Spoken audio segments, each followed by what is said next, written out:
Another Igbo man in US have built a car that nobody know where energy of this car come from. As we dey talk right now, they say so many officials in US don dey find this man. Now this guy say no, he go run come Africa.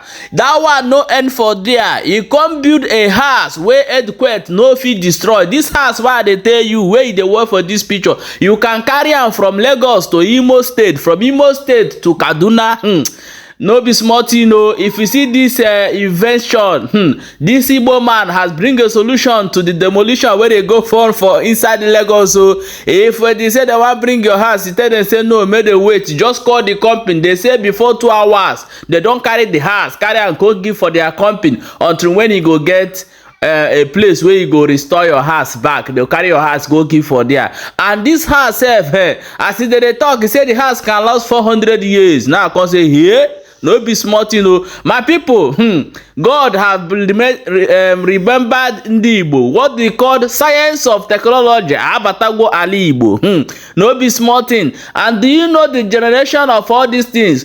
Now only from waste plastic where they call ordinary nylon pure water where you drink throw away. He say very soon you no go even see one nylon for Ali Igbo again. And this company they carry and go for Aba. Now there he wants to establish this company. But the funniest part of it is say they look for this guy now for inside USA. Still I say make him come. That thing when they build that car, wake up full move without fuel, nothing, nobody knows. And this house, you no need to go buy gas, so they use inside.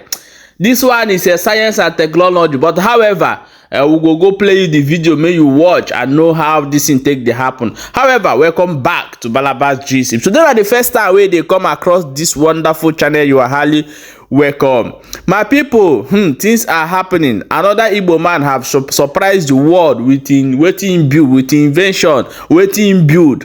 Two things where this guy get, na solution to wetin dey go on for the whole world. One, he invented a house that can move from one corner to other. And the funniest part of it say this house sef na even bulletproof. They talk that one, come build a car, plastic car that can move anywhere.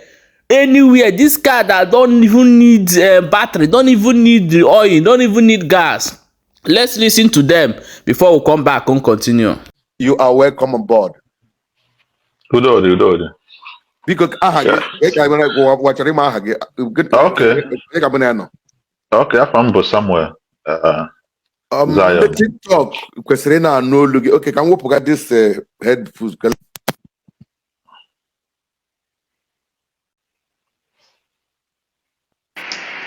Udo. Udo. Ndị TikTok nọ na n'olu ya. Game feedback there, Anthony Plus. In an old one, I'll be checking out when I zoom here. But we can know from YouTube, Facebook. It just say when that get displayed, and so many products they don't get displayed. Okay, thank you. Somebody you got reply. That's okay. Loud and clear, very loud and clear. Thank God for this now. Okay, because Bakane no Igbo ha also because I found somewhere, Zion. Because KDB. In Florida, Tampa. Florida, okay. Ebe m shiwe mata ga anụgo m ọtụtụ ihe bada maha na ndị mmadụ na-anụ ihe gbasara ị na-eme ma people na-eme ihe amaha na enwere ebe ihe ha na-emechi leak na-aga mba. Anụ na enwere ihe i mere eji na-achọ ga achọ. Ịma ọ bụrụ na ihe dị anya na agụsị declare 110. So ka kanara anyị gịnị cost eji na-asị ndị Hawaii anụgo m this information about ihe ndị Hawaii na-achọ mgbe m tres ama na ọgwụnwa si mba ma akpọta gị ka ị kọrọ ụmụ Igbo ihe na-agabiga na ihe bukọs reji ya dịka gasị a na-achọ gị achọ ọwụ ihe ọjọọ mana ọ na ihe ọma gịnị bụ ihe ọma mee ka anyị na-ebiko. Okay, na-eme ife gbasara I'm into recycle quantum home, like 3D house. So what to do is I need recycle like trash, plastic trash alone. Affordable home, this stronger than cement and reliable. Anybody can afford to build a house right now. My own idea, So, and the house come with a lot of packaging, like on about through with biogas that you don't have to buy gas anymore to cook food, So, and we build chairs, bathtub, sinks, water system, even through recycle plastic and sand. So that's all we do, Okay. So yes, and again, knock on to a free energy car. Wow. Car that will run without fuel, no kerosene, no anything, just like it's a turbine engine cover that can, work with it. Can drive it anywhere, any place without any fuel, any kerosene, any charging. You don't have to charge the car. You don't have to buy fuel. You don't have to stop for anything. Just drive. So that is where the main problem with Ndobodo, that the car aspect, stand. So manche men pending for buying so that car I focus go and get the simple fire water easily go and buy water easily. So okay. Yes, we have a problem on one because I don't know putara motor na you fuel or do one electric gaga charge you I charge it here. So can it's the hale but I get from Igbo to Burkina Faso. So how where that na where so we approach in Dutcha go see how your product na he kwesịrị ele ihe mezugin ihe sere gị na because onye ọna mere ihe dị otu whole price a na-ekpe gị ka gị na kwesịrị rush nabata this particular but why didn't you accept to work with the Igbos? Ka ihe mere? Okay, the main thing that the first one from for the hotel but I'm some more safe and name or someone I go some try go ya any trial ya melia na factor fully from when me today. So and they can probably key me something, you want to say if you actually or maybe malabaye for nothing. Because no mistake. Meanwhile, for my fair, if I name some more safe and not very, not deep or something this very serious. No, but I'm going to get the truth before I come not go on. As I thought you were for motor they use miri in those days. Google it. I remember the guy assassinated. Yeah, I'm going complete truth. Yes. Today. Go ahead. Yes.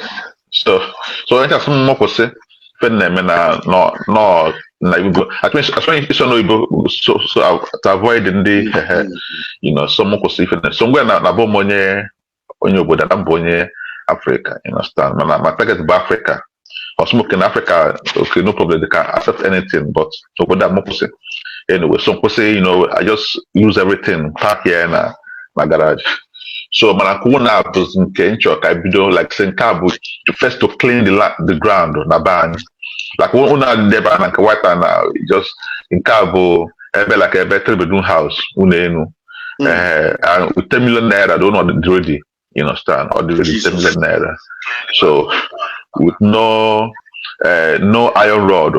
So if you buy or you hollow, I hook up on the ground so that mother able to know, and don't bulletproof. You cannot and again the hollow a clay soil with water inside, like in the because all 9 inches. So because of broad cement, so so that whole need now that clay soil with water that will make the house to be cool all the time. When was heat, heat cannot penetrate the. So for fire aspect, IAG, normal like cement with a milli, tear like paint, there's a tone of paint, this is spent a million, when they tear the whole one in, so that you will all by going area, there's no way you can catch fire. Because cement out of walk. So that's IAG, the whole house now, like maybe 2 bags of cement, you use some paint, I'm just paint. So I made paint on the whole wall to avoid awkward. But inside the IAGZ POP, cement the area need so that that smoothness of the hair, and that POP cement also prevent heat again. So the house is cool. Like for heat. Man, the whole thing say maybe in Lagos on Abuja. After tomorrow now, as soon as I the government, we can in this week. Just call us on phone in less than 2 hours. We just remove all the whole house. We lose them room by room. Budget and our company. Most anything our neighbors so can come there, come assemble for you. So there's no way you lose your house. Like if I'm in Lagos right now, they are one on mother because you can't carry house. But this one, I can lose it room by room. Book here. So what was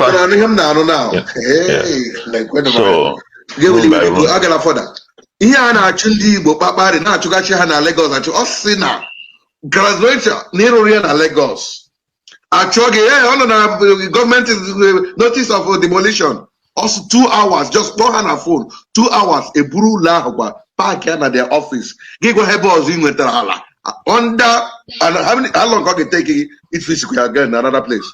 6 hours so don't sample them. Oh, just crane. Okay, just sample more. So if you take the time again, you have to do wiring. Cable will take maybe like a week or 2 weeks because that one don't have a shortcut on wiring. Wiring is wiring anywhere. So, but again, a plumber. You have to do plumber. That's the only thing new you can do. But for the house, is there. And I've no say na maybe na roofing the house come with roofing and wall and floor the same time. So when people say na on the really or kitchen the roof for life. Hey, so because open in a line na YouTube, Facebook, a line na Zoom. Oh yeah, that plastic where ochie horo. Nani here where here got cushion. Yeah, tinye na yes. But the plastic in a Zoom now. Oh yeah, now he says something. No now get take 10 million naira. Give hota in your head get 10 million naira now. You get this kind of house. Yeah, ulelu. I na hono budandacha. Yeah, ulele na hona. Ula na wage na bulletproof. You will jump out to back to fender.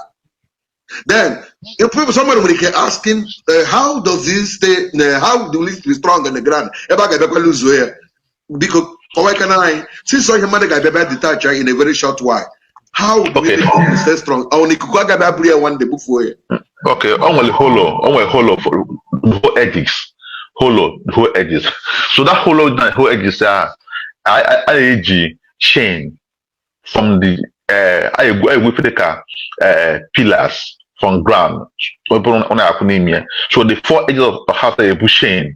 Chain from that foundation go at the end of the roof. So that chain now, what to do with chain now? Once the chain now, chain hook with the whole house. It was very cement with mix cement. 1 year once judo, it dried. Right, go. So that thing who go down for life. So the only way you will now say no go on we can know something million now. Okay, naturally you put on. You get one na the on a cup na the 4 edges of the house are couple copper, we put the chain. That's only way. Do not be out. But man that don't from Basanga anything. All I'm going to say so that nobody can see the house. Or where is here. But that's not one I can give order. Go when maybe the hook could like yes, sharing on to help there 4 chains, the 4 edges. So I know what saying all the heavy. It's not light. All 9 inches thick all the. So bought something not the 1 inch no all 9 inches. So that's also where that hollow. About where the clay soil, stand the so that's what thing.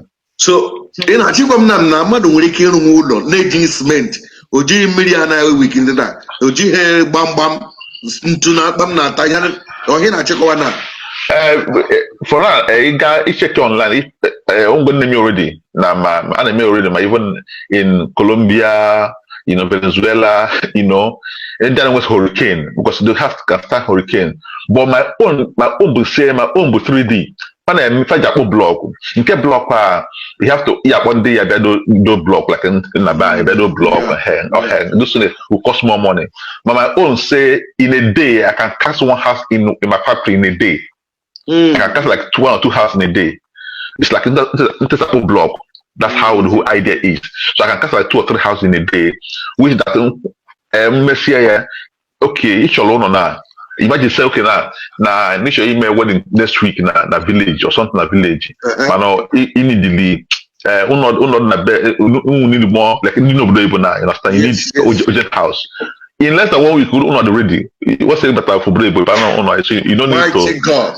Yes. Yay. So and again go ahead. Yeah, yes, and again for anybody know na no go on, you understand. You can mark for your house. You can't buy mortgages like your share Igbo once. You can put you on, you understand. Okay, every month you give like $50. You could sort the one, you understand. So and at that time we say I am go do like I am with 10,000 houses. Na Nigeria, and I'm like every month each house 5,000 naira times 10,000. We're good to go. We're not there. You be going nowhere just to help our people. You understand? So that people can stay. And here in America, people they don't apply wood. I'm a siama. My name is buy. You can't use the plywood alone. Buying or OCC. And this one like concrete is sick. I can bring this. I can show you just a small mixture. The other by now, just if you how strong all the good, they just mixture raw.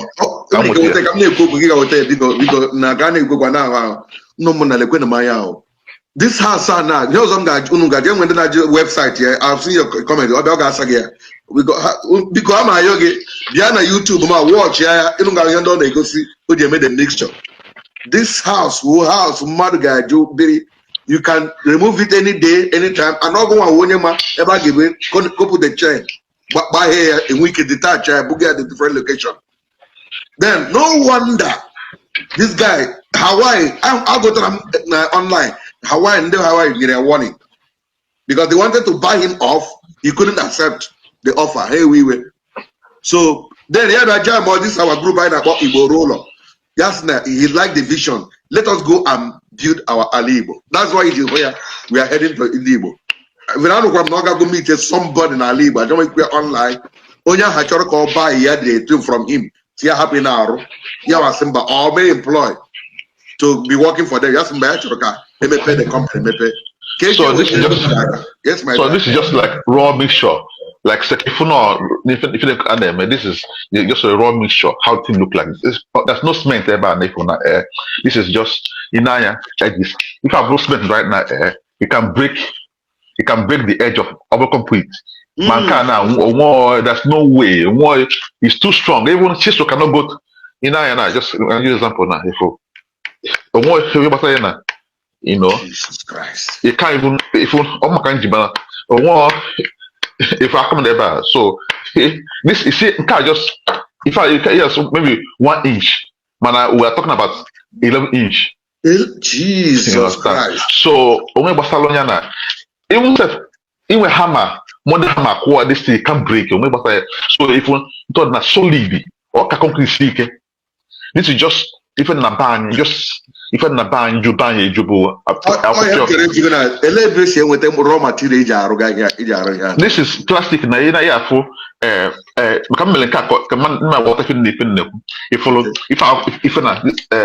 this okay water. Yes, yeah, for some pieces in here. You understand? That's all. With like no plastic, with the aja. That it's just this. It can't even remove. It can't. It's too solid. It's too solid. Even all this pure water and down with the giga dustbin. Yes. More like they are fashion because when they take time it's yeah. But kind will say we also need them because we still add sand na the mixture. So in less than 1 to 2 years, you have to again na Igbo.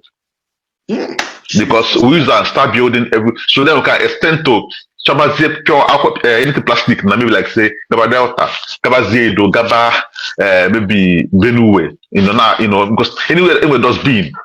Because I got buying the mess of here last year, but I'm full pure everywhere and see yes, this is what I'm looking for. Have product already. So and no gonna buy everywhere you put on a pure water, everywhere dirty. That dirty pure water, I'll say, oh, this is what I'm looking for. Hey, yeah. And then when you also cross it, honestly, people for here, a bullion yellow. Yes. So now, say a bathtub import from China. Stand no need again. You the 50,000 naira. I mean bathtub na bay. You balance, people stand.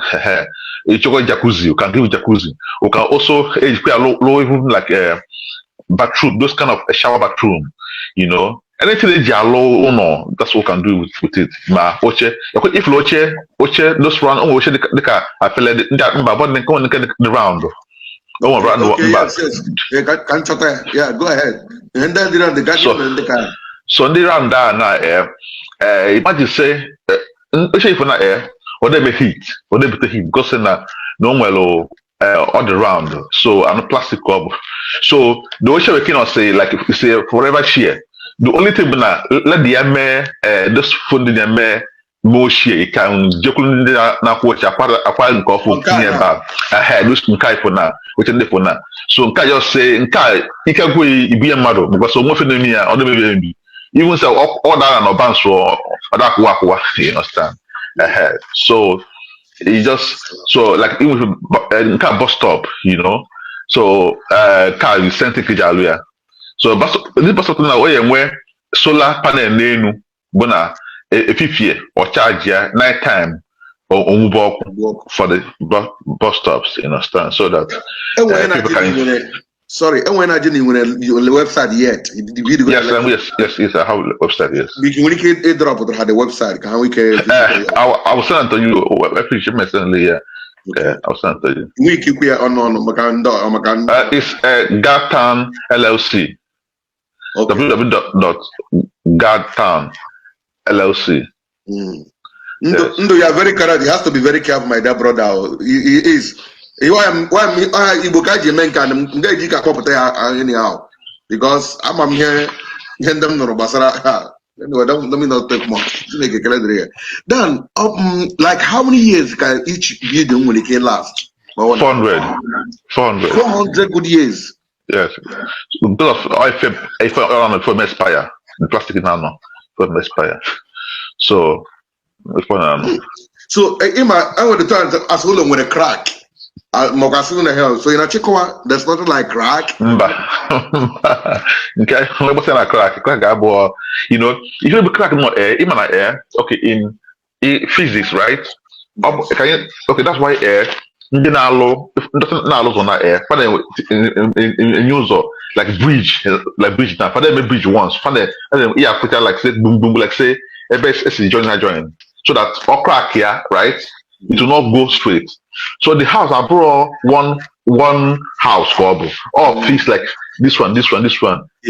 So when people saying a cracking, even like earthquake or tsunami, because even when I follow up when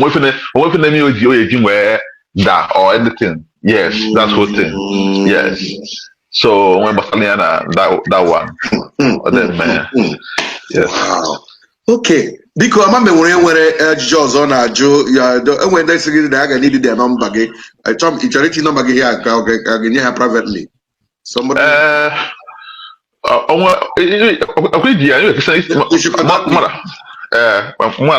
you can see here.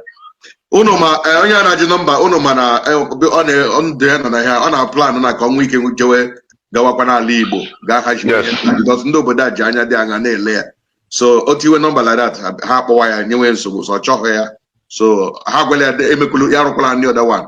Yeah, before my okay, all number that Keko can hear was from motor he could be also. But to Aya Koya Agma, I would go to Egu IG a chere okay. Where Sindibo no. Then Kenke, I be a chance I go but robala, Ejico plastic where raw. na nchemano go foota they would because stick to this platform. I won't be able to share the video. About me, he got share. I'm getting them out to get share. Or him there, brown. Get he got share. If you can't share this one, yeah, the video Dangote would not like to see. Share this video. Share this video. I beg in the name of God. Because a question beg or get share. Yeah, only when you share it. Thank you. Let's take a break.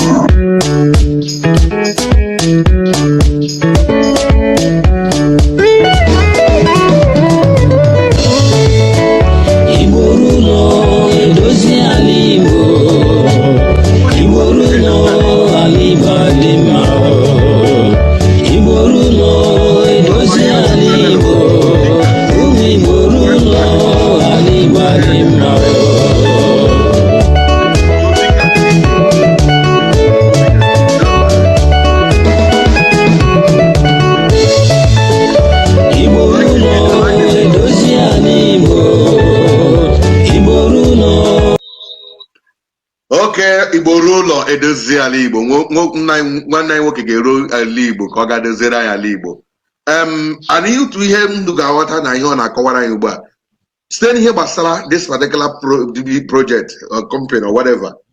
There's nothing like pure water ịtọgbọkasị ebe na ihe na ọ ga-eweta number one ime ka ala dị very clean. We record everybody clean, number one. Number two, oge nye ụmụaka ntakịrị ndị ọrụ ga-atụ ụta plastic mmiri bottled water aṅụrụ plastic nke a ji ṅụọ mmiri ma ke waterproof ya ihe ọbụla plastic ọ dịga n'ala Igbo ka plastic ju everywhere deti ihe ndị niile ka ihe abụzi ego ka ọ bụ onye nwere nke ya a ga-enwega ihe a na-akpọ recycling center where they will come ha na-azụ ya na-ebubata na factory eji arụ mmadụ ọrụ.